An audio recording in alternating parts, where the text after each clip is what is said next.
जन गण मन अधिनायक जय हे भारत भाग्य विधाता।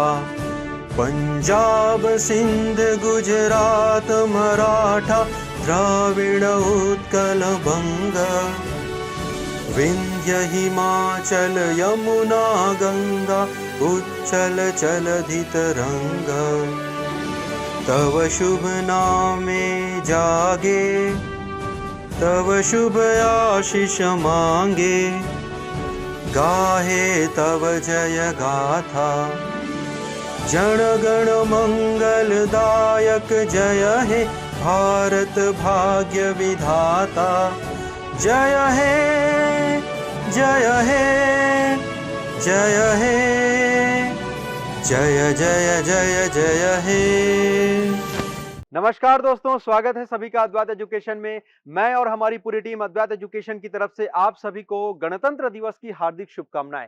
तो चलिए थोड़ी सी कहानी हम आपको बताते हैं कि कैसे आज ही के दिन को अंगीकृत किया गया है। 26 जनवरी को ही क्यों हम सेलिब्रेट करते हैं हमारा रिपब्लिक डे यानी कि हमारा गणतंत्र दिवस। इसके पहले हम छोटा सा एक और चीज आपको बताना चाहेंगे, स्वाधीनता दिवस यानी कि इंडिपेंडेंस डे और गणतंत्र दिवस दोनों के बारे में।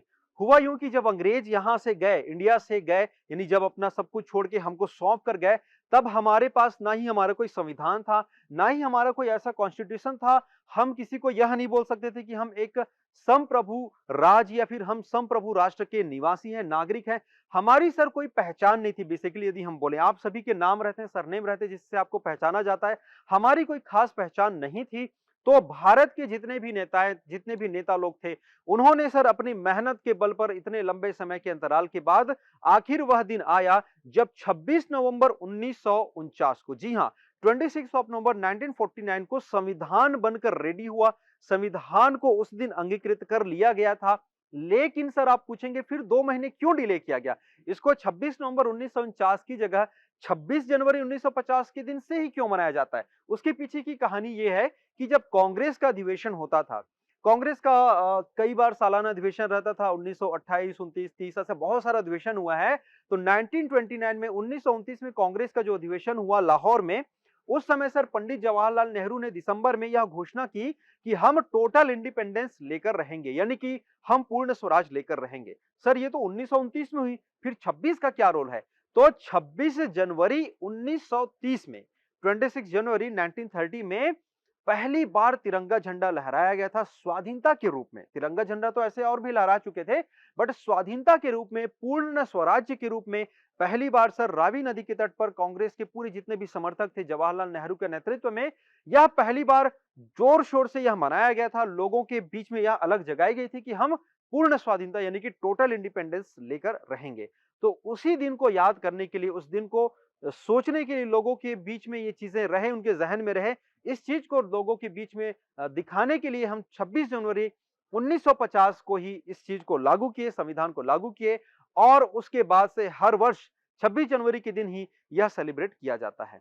कभी कभी आप लोगों को इससे प्रश्न पूछा जाएगा कि किस दिन हमने इसको अंग्रेजी कर लिया था, कब ये बन के रेडी हो चुका था? तो बेटा याद रखना, वो 26 नवंबर 1949 था। इसीलिए 26 नवंबर को भी हम संविधान दिवस यानी कि कॉन्स्टिट्यूशन डे सेलिब्रेट करते हैं। और सर 25 जनवरी को और क्या हम सेलिब्रेट करते हैं इसी से संबंधित हम राष्ट्रीय मतदाता दिवस यानी कि वोटर्स डे भी हम सेलिब्रेट करते हैं। सर थोड़ी सी और जानकारी मैं आप लोगों को देना चाहता हूं कि 15 अगस्त में जो लाल किले के प्राचीर से जो देश को संबोधित करते हैं, वो प्रधानमंत्री होते हैं।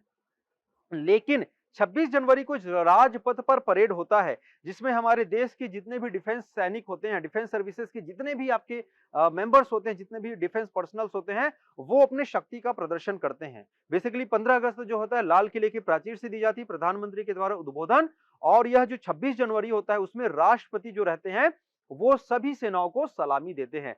साथ ही साथ इसी दिन 26 जनवरी के दिन ही जितने भी हमारे पद्म पुरस्कार होते हैं, लाइक पद्म भूषण, पद्म विभूषण, पद्मश्री, ये भी सर उसी दिन आवंटित किए जाते हैं। उसके अलावा सर जितने भी आपके गैलेंट्री अवार्ड होते हैं, गैलेंट्री अवार्ड मतलब जितने भी आपके वीरता पदक होते हैं, उसको भी इसी दिन ही जितने देश के जो नागरिक होते हैं, जितने भी आपके राष्ट्र के सम्मानी नागरिक होते हैं, उन लोगों को ये चीज दिया जाता है। साथ ही साथ बच्चों से संबंधित जो बाल वीरता पुरस्कार है, वो भी 26 जनवरी के दिन ही दिया जाता है। तो उम्मीद करता हूँ कि यह जानकारी आप सभी को पसंद आई होगी। यदि पसंद आया, लाइक किए तो इस चैनल को सब्सक्राइब जरूर करें और नीचे कमेंट में लिखकर सभी के सभी जय हिंद अवश्य लिखेंगे, क्योंकि हम चाहते हैं कि हमारे जितने भी आजादी के जो सपूत रहे हैं, आजादी के जितने भी हमारे परवाने रहे हैं, उनकी श्रद्धांजलि स्वरूप आप लोग अपना जय हिंद कमेंट जरूर लिखें। तो मिलते हैं किसी और ऐसे इंफॉर्मेशन के साथ, तब तक बने रहिए अद्वैत एजुकेशन के संग। Thank you so much. जय हिंद।